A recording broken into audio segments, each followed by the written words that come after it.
Hello, hello, hello. Melissa May Dillon here, live on my personal page on Facebook, and then we upload it to my YouTube channel at Melissa May Dillon.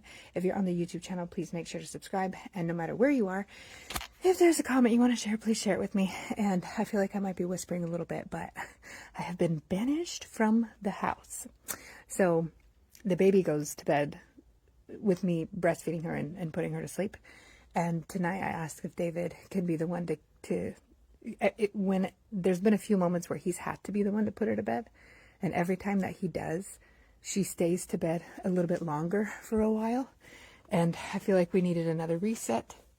And with it being Mother's Day, I was like, why not today? But then she asked to get something to eat, which makes sense because she didn't really have any dinner. She fell asleep. We had a whole family thing all day long, which is beautiful and amazing. But anyway,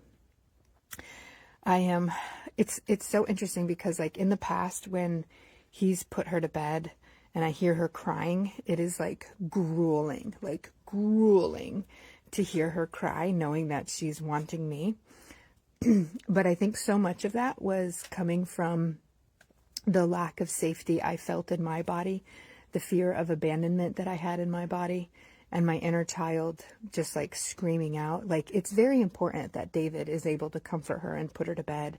Like, I can't be the only parent. I mean, maybe because I have a death gate in my human design, I always think like, if I were to die today, David needs to put her to bed, I'm so fortunate and blessed that like I've been able to put her to bed literally like almost every single night of her entire life so far, that there's never really been a reason that I haven't chosen to not put her to bed, which is a very beautiful thing. But I think it's important that David is able to do it. There are some nights and some things when, I need to do something or be somewhere or go to an amazing event like I did last time I had left. So I think that's important. But happy Mother's Day. It's Mother's Day. We had an amazing day. We went to David's grandma's house and just literally hung out in the backyard all day long. And the baby was running around, playing with her cousins, doing all kinds of baby stuff, playing in the rocks, petting a kitty, eating good food. It was an amazing day. And interestingly, a lot of people, and I was like so zen, so chill. And the anger that I have experienced in my body for like literally my whole life is no longer there. And a lot of people kept asking me, are you okay? Which is not normal. Normally, I am never asked if I'm okay. I mean, there's times where it's like I'm very obviously not okay, and people ask me, but like, I was so zen, and they're like, are you okay? Like, even David was like, are you okay? Like, I don't know if that has to do anything with it. I don't know if maybe I was resting so hardcore that I had resting bitch face maybe, but I don't think I really have that. But it was wild. Like, I truly was relaxed. I wasn't worried about anything else. I wasn't planning. I wasn't trying to solve a problem. I wasn't thinking I needed to be doing something else. I just fully embraced sitting in the yard, looking at the trees, watching the kids play, enjoying my food, like fully embraced it. And I was so relaxed. And maybe people were asking me if I was okay because normally I have some level of anger and anxiety going on. So who knows? But yeah, and Mother's Day is an interesting one for me, especially, so some of you, have said happy first Mother's Day, but last year technically was my first birth Mother's Day. But I've been saying happy Mother's Day to myself for a long time because I adopted one of my students. So if you've been in my life long enough to know, that I've adopted a student of mine, and she is now, oh my God, 1999, 20. She's going to be 26 this year, or 27. Oh my God, I can't do math. 25. She's going to be 26 this year. And I was only 12 years older than her. I am only 12 years older than her. And I had no idea how to be a mom. I had no idea how to unconditionally love. I had no idea how to trust myself. And I think I had all the best intentions in the world, but I didn't show up the way that I would show up if I knew everything that I knew now. And so I felt so weird last year Mother's Day, because so many people were like, happy first Mother's Day. And it's like, but I've been saying it for a long time. But also I felt weird because I had never felt like what I felt with having a baby. And I'm not saying that, I mean, adoption is different. It's completely different. But in my shoes, it was also a lot different because she was a teenager when I adopted her, and not the same as like, having a baby and raising them from the jump, and only being 12 years older. I was literally the same age as her brother. So my adoptive daughter's brother is literally my age. So I was more in line with a sibling than a mom. And I've had to reconcile my feelings and reconcile all the craziness about the whole thing. And, wanting to be her mother, wanting to love her unconditionally, but not knowing how, not having the tools, and still also being so terrified and feeling unsafe with my own inner child, which I did not fully come to terms with until just this recent, past week. And I'm really integrating all of it and coming to peace with, how, I've forgiven myself a while ago, forgiven myself for the ways I wish I could have shown up for her, but didn't. I've forgiven myself for the things I didn't know. I've forgiven myself for the ways that I controlled, that I manipulated, that, I parented the way that I was parented. And although I did it better than how my parents did it, I still didn't do it with love and with unconditional love and with safety. And I didn't feel safe myself, and I didn't even know how to give her any safety. And it just kind of sucks, because I can't go back. I can't undo it. I can't change it. I can only, do better moving forward. And so I don't even think I said anything last year for Mother's Day, just trying to reconcile all of those feelings about it. And I didn't say anything to anyone when they said happy first Mother's Day. And I'm like, but wait, I actually have adopted my oldest. So yeah, I'm just working through all of that. And I just feel so entirely different now that I've gone in and taken care of this anger. And I have not had any moments where I normally would get so angry. I'd feel so much anger. I'd feel so much animosity towards David. I would just spiral into these crazy stories. And it's like none of that is happening anymore. And it's beautiful and it's amazing and it's incredible. And one of the things I want to tell people is it's so amazing because you may think, I said this the other day, you may think I'm successful, but I have barely scratched the surface of what I know I'm here to do on this earth and what I know I'm capable of. And in all honesty, this past year with motherhood and all these things, at the end of the night, I would just I don't have anything left. I'm just going to watch TV or watch my shows. And I don't think there's anything wrong with that, but there is a level of doing it to zone out and doing it because you enjoy it and you love a good story. But there's definitely been a lot of behaviors where I've chosen to zone out more than I've chosen to zone in. And I know a lot of that is coming from the anger that I've been carrying. And it's not even so much the anger itself. It's that the inner child in me was unsafe to allow myself to get bigger. So what I mean by that is last night, the first time after the baby went, there have been a handful of nights here and there where I've done some things after the baby goes to bed. But when I tell you, I sat down last night and I just started writing and typing and pounding out my book. I've started writing multiple books, but the inner child in me has not felt safe enough to actually finish the book and publish the book, because she knows that when we do, it's going to change the whole world and then eyes will be on me. And she was not safe. She did not feel safe enough to do that, because if the world is on us and we don't trust ourselves, we, as in me and my inner child, bad things could happen. And so now that I feel so safe, I feel like I have so much trust within myself. It's like, let's get the damn book written.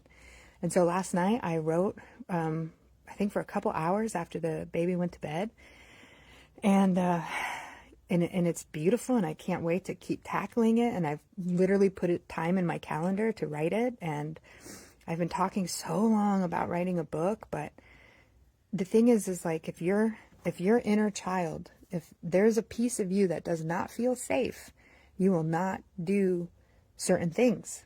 And it'll almost be like unknown to you, unseen to you, why you won't do certain things or why things won't work out. Like TikTok. I said, I hate TikTok. TikTok is so stupid. And what I mean by that is, I hate the idea of having to make little videos, but that's not true, because I've actually started making little videos, and I have all these little ideas about how to make little videos, and I've actually started doing them. And again, this was a piece of me that did not feel safe, because if I make videos, if I write my book, if I put myself out there even more, like I stretch to the edge of my capacity at like 70,000 subscribers, right? Like that's like how big my insurance exam queen is. So like I was safe enough to do that. But like, we're talking next level, getting out there, being known, stretching my capacity to be known by a lot more people in the world, to receive a lot more feedback from that, whether that's positive and or negative, right? Because the bigger you are, the more money that you're making, the more success that you have, the more widely known you're going to be. And if my inner child does not feel safe with that, she will prevent me from doing certain things, like writing a book, like making videos, like getting out there even more, because we don't feel like we could handle it. So now that I have the safety, now that I have this like huge trust myself vibe going on, it's like, let's make the videos, let's write the book, and like nothing's holding me back. And it's pretty freaking cool. So watch out, world, because I am making some big moves. And if you think you've seen anything, you've seen nothing. It's going to get bigger, bolder, badder, more awesome, more amazing, more shiny, more bright. It's going to be epic. And I'm super stoked about it. And I'm super excited about it. And yeah, and the one message I want to share with you is like, I've been doing inner child healing. I've been doing these things. I've been working on all this stuff. And I know some people get caught up in like, well, I still need to do it, and I still have to have it. And the thing is like, it's all part of the beautiful journey. And as long as you think that as long as you know that there's nothing wrong with you, like everyone's got to do it. It's all part of everybody. It's just part of the journey. It's part of the process. Like so many people think I'm held back because my inner child, because I have trauma, because I have this. It's like, yes, but it's part of your experience on this lifetime to feel that, to move through that, to heal that, to grow from that. And that is a part of everything that you're building. So when you decide that it's ruining you or holding you back or preventing you like in a negative way, instead of like, it's a part of the journey, it's a part of the evolution, it's a part of everything. Like this story, look how many people are touched by my story, by me expressing myself about how I've been holding on to this anger, which was hiding shame. And like so many people have reached out to me since I made that reel about having all this anger and then receiving that letter. Like I literally had God sending me messages like the day after I did all of this healing work, which has been like, I don't know that it's not to say that that one exact healing modality was the thing I should have done the whole time. It was like, you almost have to go through layers of it. You have to get better at doing it. You have to, like, it's like bite by bite by bite. Like to build a huge wall, you have to go brick by brick by brick. It's like, I feel like this was the final brick of a big wall that I've been building. And by building, I mean breaking down walls. But I think you understand my metaphor here. What I'm trying to say is like this most recent healing thing that I did with Lita, where she called it virtual acupuncture. I think she needs to come up with because that name doesn't, if I think virtual acupuncture, I would not think of what is happening with what she did with me.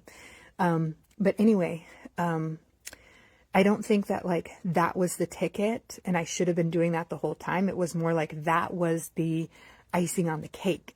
I've been working on the cake. I've been baking the cake. I've been doing the things. And this was like a final piece. Like it was like part of the process.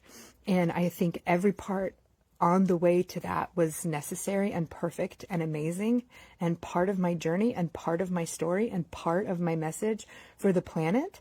And so a lot of people will be like, oh, you know, like, I wish I could have done this from the start. I wish I could have done this from the beginning. It's like, but that wasn't a part of your beginning. That was a part of the ending. Like the beginning was the beginning. Let that be the beginning.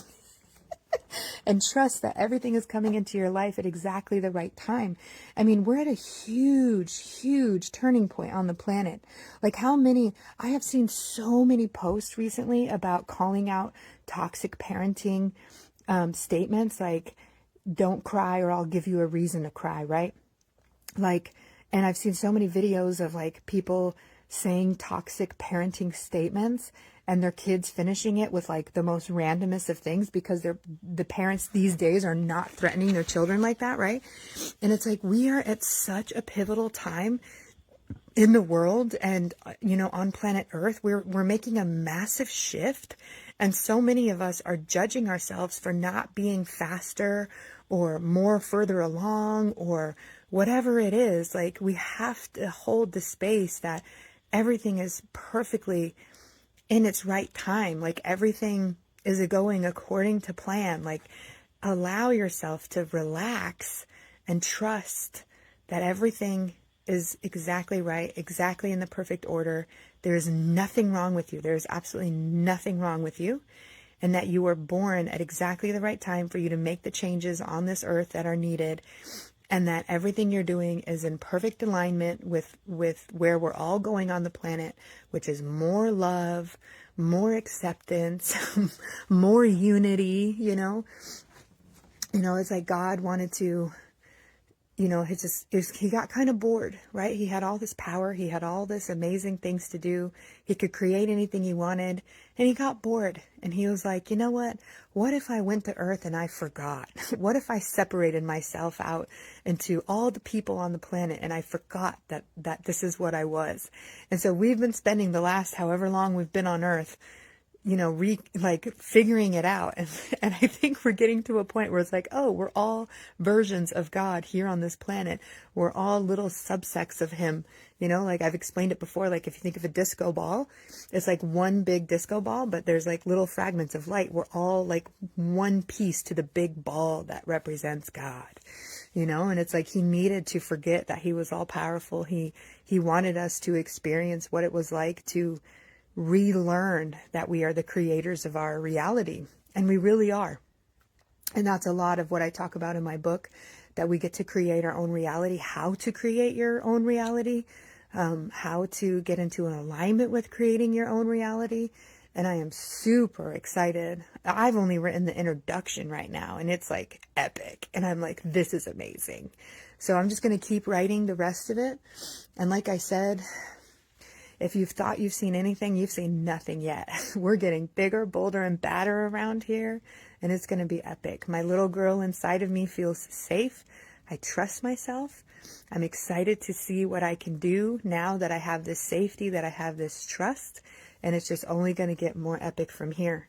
And it's not to say that there might not be a time where I realize I'm holding on to a different belief, or my inner child has a different type of, you know, suffering or feeling that it's going through. But right now, with all the anger that I was holding in my body to hide the shame that I felt, and I don't know that shame, I mean, it is shame, but maybe it's like the definition of what I thought shame was not necessarily what I feel like I've cleaned up now, but that's not the point. The anger was hiding fear, really.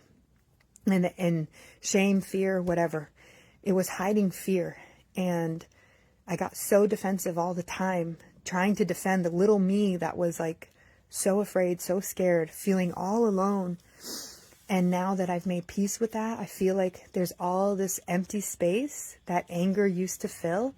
And now I want to fill it with love. I want to fill it with abundance. I want to fill it with magic. And it's like there's so much space available. And I'm just going to continue to expand. I'm going to continue to grow. I'm going to continue to share my light. I'm going to continue to be a message for people. Like, I know God speaks through me, and I'm willing to admit it now. I'm willing to say that out loud without feeling like I'm a fucking freak. And I know that my story is really powerful for people. And all day long, I get messages, I get comments of people reiterating that to me constantly. And it's fine. Like, it's like God keeps knocking. Are you listening? Are you listening? Are you listening? And I'm like, okay, I hear it. I understand it. Okay.